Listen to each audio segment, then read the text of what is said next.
There was a whole way of eating in America that ran on nickels, steam tables, and the smell of something good behind a little glass window. You walked in, you looked at your choices, you put a coin in the slot, and the door opened. No waiter, no wait, just food made fresh every single day. Nobody banned these foods. No law, no scandal, no corporation took them from us. The chrome counters just closed one by one. The cooks who knew the recipes retired, and a whole warm way of eating quietly slipped away. Today, we're pulling up a stool. 25 forgotten Automat foods, the exact dishes, what made them special, and why they vanished. Stick around to number 17. That one hits different. Let's pull up a stool. Horn and Hardart opened their first little cafe in Philadelphia in 1888. By 1902, they introduced the Automat, a wall of glass compartments filled with fresh food, each one unlocked with a nickel. By the 1950s, they were serving 800,000 people a day. The world's largest restaurant chain, running entirely on nickels and fresh food, and the kind of care most fast food companies never bothered with. Every item on their nearly 400-item menu was prepared fresh that morning, delivered to each restaurant by truck, and anything left at closing time was sent to day-old shops in low-income neighborhoods. Nothing was wasted. Nothing was frozen. Not until the very end. The Automat's macaroni and cheese was a baked casserole, thick, custardy, with a golden crust on top that you could see through the glass before you ever put your nickel in. They made it fresh every morning at the commissary and sent it out in batches throughout the day. The rule was simple. Nothing sat out overnight. If it wasn't sold by closing time, it was gone. People brought their kids to the Automat specifically for this dish. It was the first food a lot of American children ever chose for themselves, because you could see it, and it looked exactly like what you wanted. Mac and cheese is still everywhere today, but the Automat version, the baked kind, made fresh from scratch, served warm in a little glass compartment you unlocked yourself. That one's gone. The closest most people ever get to it now is a church potluck or their grandmother's kitchen. Number 3, baked beans. Philadelphia loved their baked beans. New York got theirs too, but the Philadelphia Automats had a version that became famous. Slow-cooked, sweet, with a depth that told you someone had been paying attention since early that morning. The commissary system meant everything was prepared in one central kitchen and dispatched to each restaurant by truck, multiple times throughout the day. That meant the beans you ordered at noon were made that morning by trained kitchen staff, not reheated from a can, not frozen in October for sale in March. There's a reason slow-cooked baked beans took all day. The can came along. Then the freezer section. Then the drive-through window. And somewhere in that progression, the idea that beans needed all day quietly got left behind. Number 4. Apple pie. Every Horn and Hardart Automat had a wall of pies. Not a pie case behind a counter.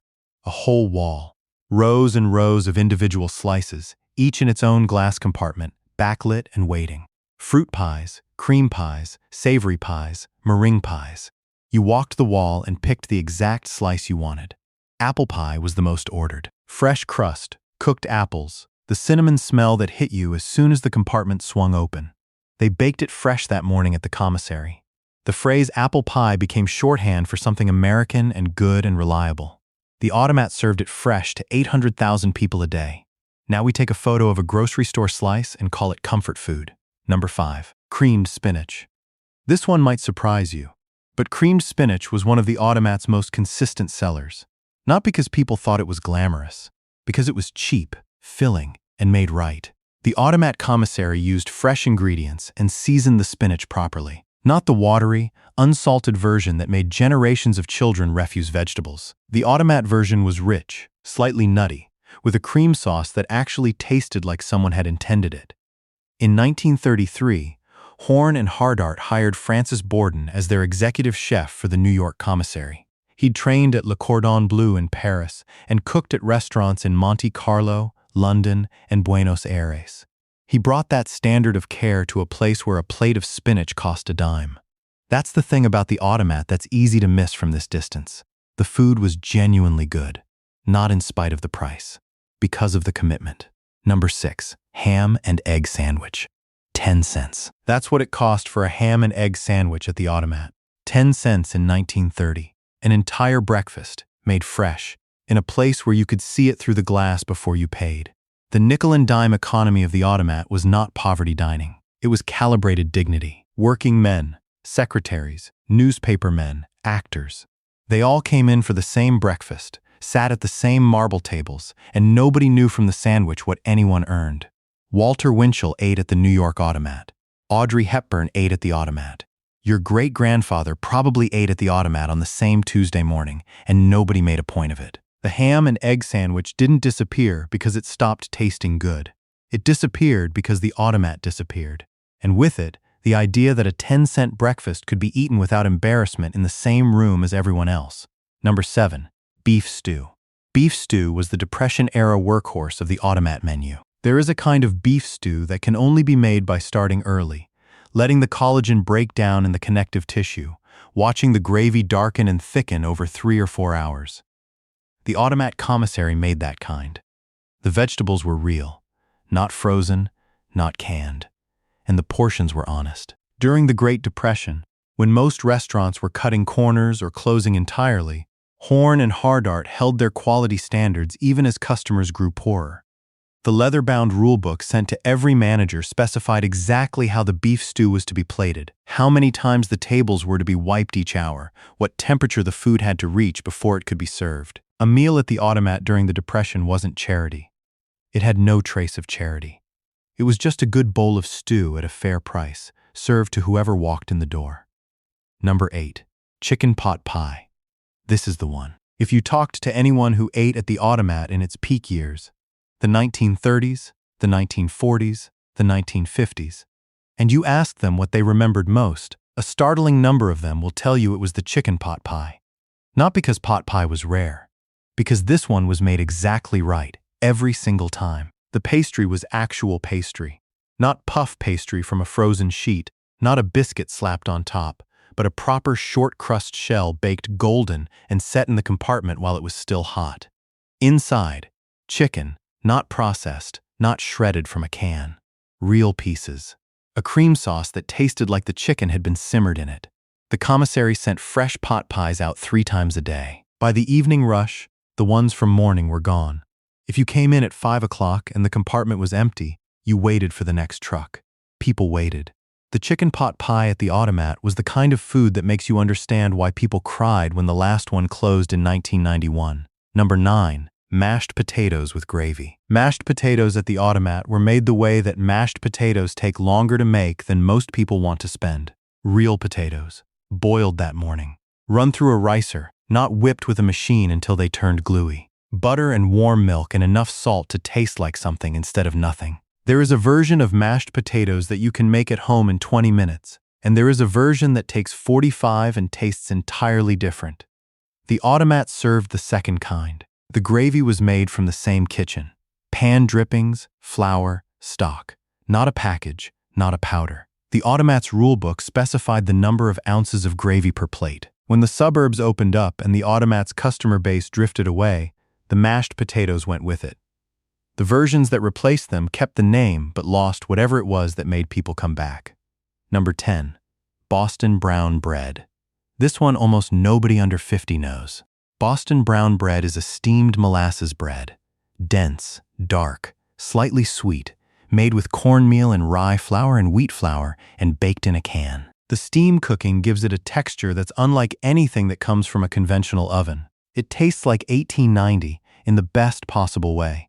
The Automat served it with baked beans, as was traditional. They were a natural pair, both slow-cooked, both products of the patience that older American cooking required. Number 11. Rice pudding. Today, Boston brown bread is so obscure that most grocery stores don't carry it.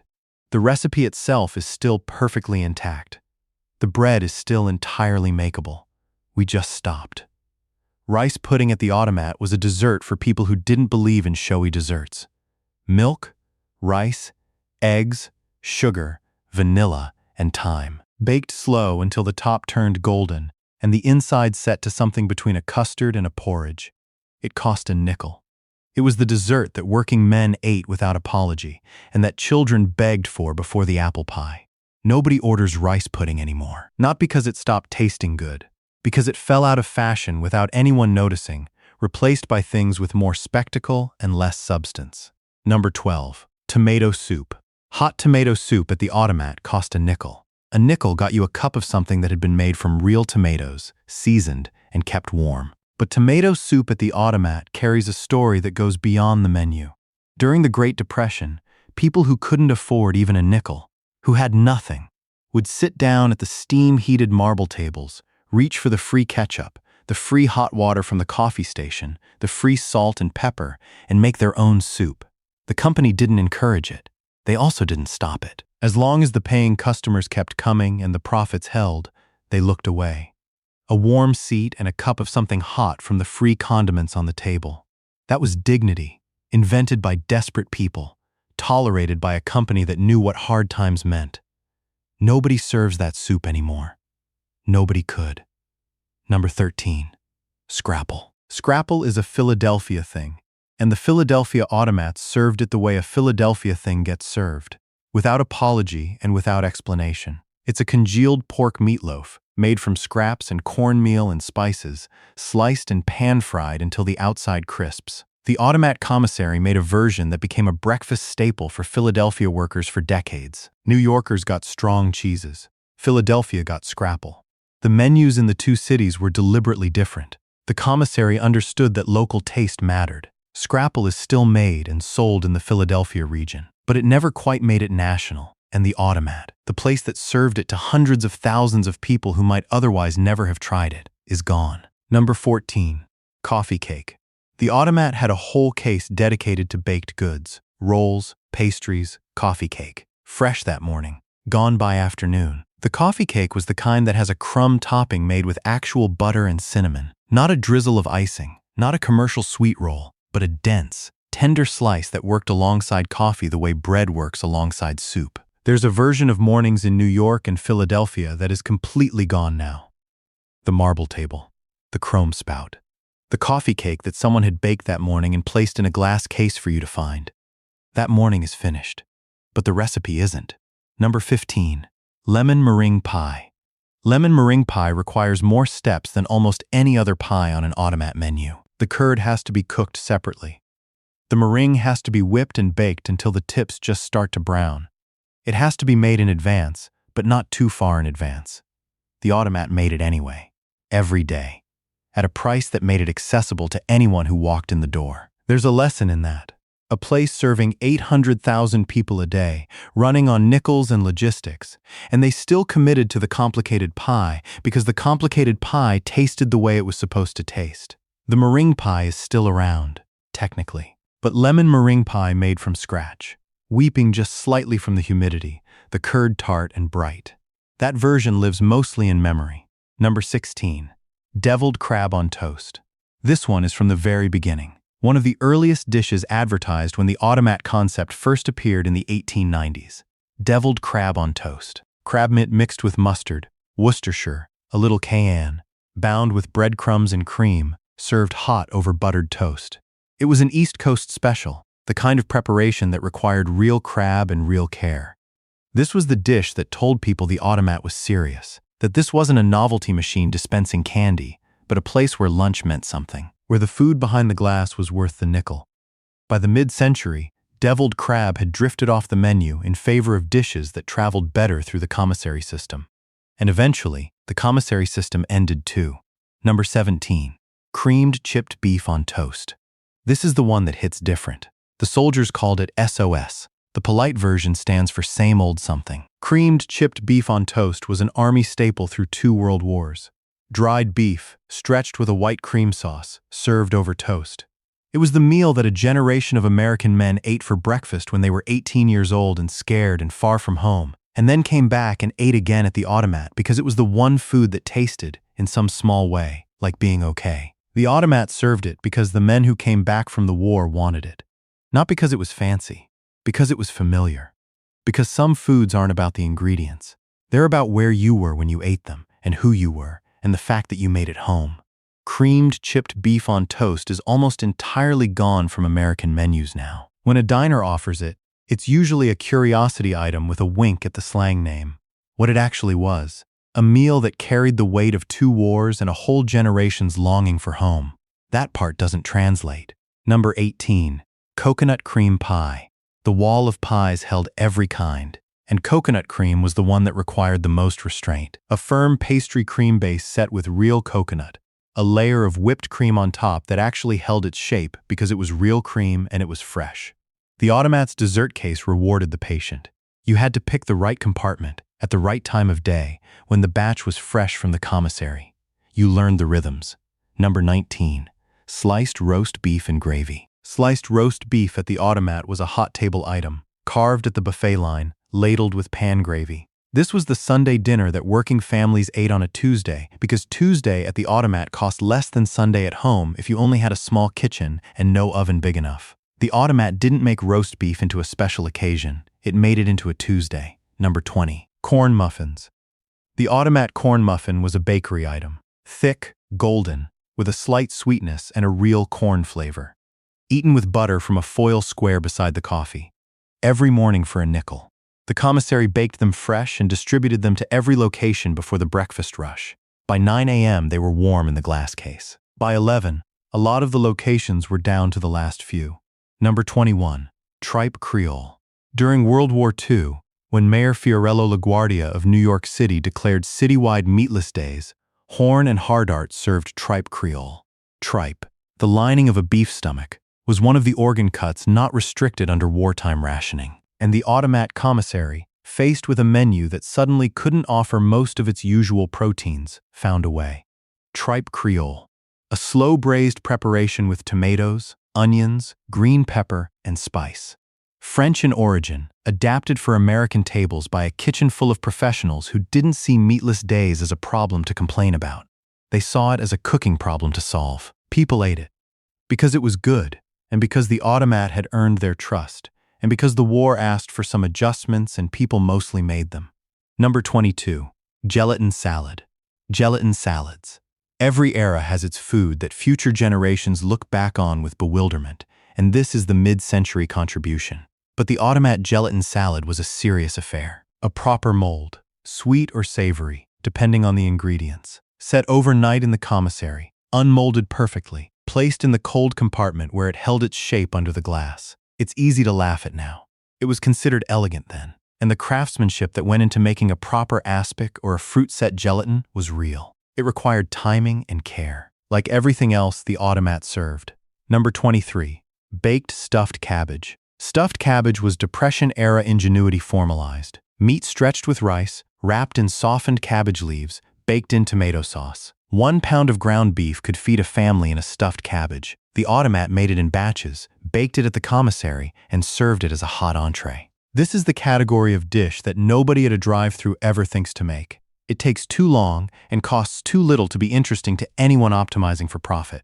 The Automat made it anyway. Number 24. Chocolate layer cake. The Automat's chocolate cake was the kind made with real cocoa and real butter and frosted with a frosting that stayed glossy because nobody had found a reason to make it from shortening yet.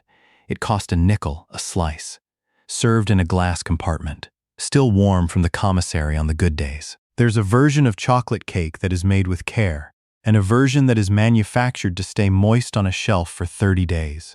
The Automat served the first kind. The second kind won. Number 25. The soup nobody served. Number 25 isn't on the menu. It was never on the menu. During the Great Depression, when men and women came into the Automat with nothing, no nickel, no dime, nothing, they did something the company didn't encourage and also didn't stop. They sat down at the steam-heated marble tables. They reached for the free condiments set out for paying customers. Ketchup, hot water from the coffee station, salt, pepper, and they made tomato soup. Not charity soup, not food bank soup, something a person made themselves, with whatever was in reach, in a warm place where nobody asked them to leave as long as the profits held and the paying customers kept coming. That soup has no recipe. You can't find it in the Automat cookbook. Nobody can serve it to you, because what it required wasn't ketchup or hot water. What it required was a place that let you sit, warm, dignified, unbothered, at a marble table in a chrome and glass room, and didn't ask you what you'd ordered. The last Automat closed in New York City in 1991. The people who made that soup in the 1930s are gone too. But the marble section of the 1902 Philadelphia Automat is in the Smithsonian now. Preserved because someone understood that what happened in those rooms was worth keeping. 25 foods. 25 little glass compartments that nobody refills anymore. Nobody banned Automat food. No law, no scandal. What happened was slower and, in some ways, sadder than a ban. Families moved to the suburbs. The interstate highways opened, and with them came the drive-through window. Food you could eat without leaving your car, designed for people who lived where there was no marble counter to sit at anyway. Office buildings built cafeterias in-house. Frozen dinners made cooking a 10-minute proposition. The company that had fed 800,000 people a day on fresh food from a commissary started freezing its entrees in the 1960s to keep up. And the customers who had been coming back for 40 years could taste the difference. They stopped coming back. On November 28, 1950, Horn and Hardart raised the price of coffee from 5 cents to 10 for the first time since 1912. 38 years of a nickel cup, and then it was over. Sales dropped. They never fully recovered. In 1971, the Philadelphia branch filed for bankruptcy. The last New York Automat, at 42nd Street and 3rd Avenue, closed in 1991, lamented by those who remembered what the chain had stood for: quality, service, and the quiet, radical idea that a meal didn't have to be expensive to be made with care. Nobody mourned at the time the way they do now. It just closed. Here's the thing about Automat food. None of it is complicated. It's not forgotten because the recipes were lost. The book exists. The Automat. The history, recipes, and allure of Horn and Hardart's masterpiece by Marianne Hardart. The exact recipes are there. The methods are there. Automat mac and cheese. Automat baked beans. The chicken pot pie. The apple pie. The creamed chipped beef on toast. These are dishes made from ingredients you can find in any grocery store, using techniques that existed before any appliance more advanced than an oven. In 2023, a small team started the Horn and Hardart revival, beginning with the coffee. The French drip recipe, made right, shipped across all 50 states. It's the same coffee that sold 90 million cups a year in the 1950s. The Automat is gone, but the food isn't. It just needs someone to make it. If you want to start somewhere, make the coffee the right way. Grind it fresh. Use water that's hot but not boiling. Let it drip slowly.